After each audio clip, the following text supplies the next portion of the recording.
Crypto का भविष्य, ये सवाल आजकल हर किसी के मन में है। और सच कहें तो क्रिप्टो आज एक बहुत ही दिलचस्प मोड़ पर खड़ा है।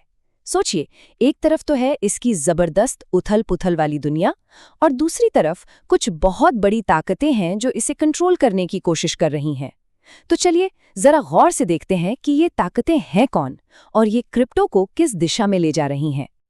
1.2 खरब डॉलर, ये कोई छोटा मोटा अमाउंट नहीं है। जरा सोचिए, सिर्फ 6 हफ्तों के अंदर क्रिप्टो मार्केट से इतना पैसा वाइप आउट हो गया। इससे एक बात तो बिल्कुल साफ हो जाती है कि ये मार्केट कितना ज्यादा वॉलेटाइल, मतलब अस्थिर और अनप्रिडिक्टेबल है।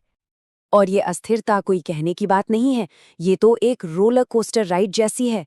जरा देखिए, नवंबर में बिटकॉइन $82,000 से नीचे चला गया। फिर 1 दिसंबर को मार्केट में जोरदार बिकवाली हुई, और फिर क्या, बस 2 दिन बाद 3 दिसंबर को ये अचानक से $91,000 की भी पार पहुंच गया। मतलब ऐसी जबरदस्त उथल-पुथल देखकर किसी का भी सिर चकरा जाए। तो सवाल यही उठता है कि आखिर ये सब हो क्या रहा है, इस केओस के पीछे वजह क्या है, और सबसे बड़ा सवाल, क्रिप्टो अब यहाँ से जाएगा कहाँ? चलिए इस पूरी पहेली को सुलझाने की कोशिश करते हैं और इसके पीछे के असली कारणों को समझते हैं। तो इस पूरी कहानी में जो पहला बड़ा प्लेयर है वो है वॉशिंगटन, मतलब अमेरिकी सरकार, और वो अब क्रिप्टो के लिए नए रूल्स लिख रही है। देखते हैं कि ये नए नियम इस पूरे गेम को कैसे बदलने वाले हैं। और ये कोई मामूली बदलाव नहीं है। ये जो राष्ट्रपति का एग्जीक्यूटिव ऑर्डर है, ये एक बहुत बड़े पॉलिसी शिफ्ट का सिग्नल है। मतलब अब सरकार क्रिप्टो को दबाने की बजाय इनोवेशन को बढ़ावा देने की बात कर रही है। उनका लक्ष्य है अमेरिका को डिजिटल फाइनेंस की दुनिया में एक लीडर बनाना। और इसी दिशा में SEC, मतलब सिक्योरिटीज एंड एक्सचेंज कमीशन, भी अब एक्शन में है। वो अब अपनी कंफ्यूजन दूर करके एक क्लियर रोड मैप बना रहे हैं। और इसमें सबसे बड़ी बात क्या पता है?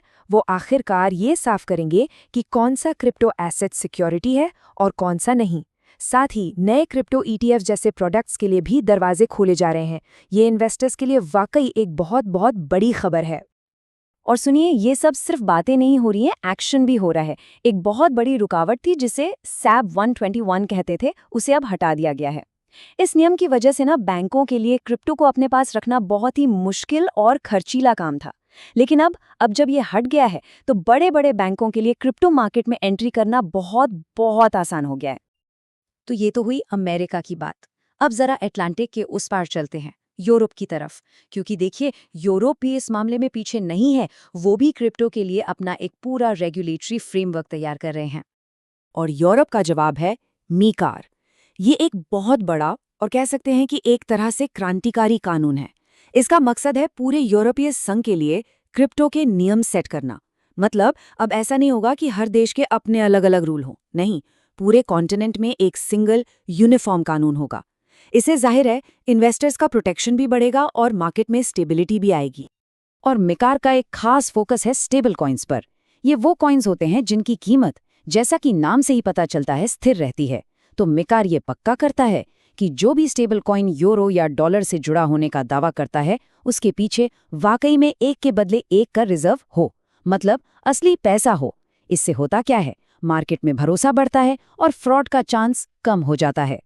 तो एक तरफ हो गए नियम कानून, लेकिन एक और बहुत बड़ी ताकत है जो क्रिप्टो की दुनिया का नक्शा ही बदल रही है। और वो ताकत है वॉल स्ट्रीट का पैसा। जी हाँ, अब बड़े बड़े फाइनेंशियल इंस्टीट्यूशंस इस गेम में पूरी तरह से उतर रहे हैं। 15,000, ये कोई रैंडम नंबर नहीं है।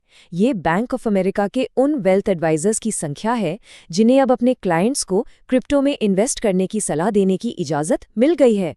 जरा अंदाजा लगाइए, इससे कितना फ्रेश पैसा मार्केट में आ सकता है। और अगर वो नंबर बड़ा लगा तो अब ये सुनिए, वैनगार्ड, जो दुनिया की दूसरी सबसे बड़ी एसेट मैनेजमेंट कंपनी है, वो अपने 50 मिलियन यानी 5 करोड़ कस्टमर्स को क्रिप्टो का एक्सेस दे रही हैं। 5 करोड़! ये वाकई क्रिप्टो के लिए एक गेम चेंजर हो सकता है। और बात सिर्फ एक्सेस देने की नहीं है। इससे भी आगे बढ़कर मॉर्गन स्टैनली और बैंक ऑफ अमेरिका जैसी बड़ी फर्में अब अपने क्लाइंट्स को बाकायदा रिकमेंड कर रही हैं। वो कह रही हैं कि आपको अपने पोर्टफोलियो में थोड़ा क्रिप्टो तो रखना ही चाहिए। ये एक बहुत बड़ा कदम है। ये क्रिप्टो को एक लेजिटिमेट एसेट क्लास के तौर पर मान्यता देता है। तो ये सब देखकर हम कहाँ पहुँचते हैं? हम असल में क्रिप्टो की दुनिया में एक तरह की रस्साकशी देख रहे हैं, एक टग ऑफ वॉर। एक तरफ है क्रिप्टो का वो वाइल्ड अनकंट्रोल्ड नेचर और दूसरी तरफ है नियम और वॉल स्ट्रीट का पैसा जो इस पर लगाम कसने की कोशिश कर रहे हैं, इसे एक सिस्टम में लाने की कोशिश कर रहे हैं। और इस पूरी खींचतान को हम इस तरह से समझ सकते हैं। देखिए, एक तरफ है वॉलेटाइल मार्केट, यहाँ हाई रिटर्न्स का लालच है, इनोवेशन है, लेकिन साथ ही इन्वेस्टर के पैसे डूबने का बड़ा रिस्क भी है।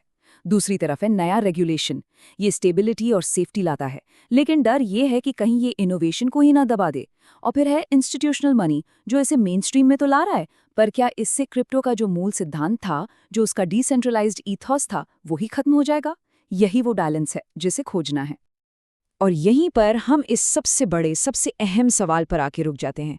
जैसे जैसे ये रेगुलेशन और बड़े पैसे की ताकतें क्रिप्टो को मेन स्ट्रीम की तरफ खींच रही हैं, क्या क्रिप्टो अपनी उस डिसरप्टिव स्पार्क को, उस क्रांतिकारी चिंगारे को बचा पाएगा जिसने उसे जन्म दिया था? मतलब क्या मेन स्ट्रीम में आने की कीमत क्रिप्टो को अपनी पहचान खोकर चुकानी पड़ेगी? इस सवाल का जवाब जो भी होगा, वही डिजिटल एसेट्स का भविष्य तय करेगा।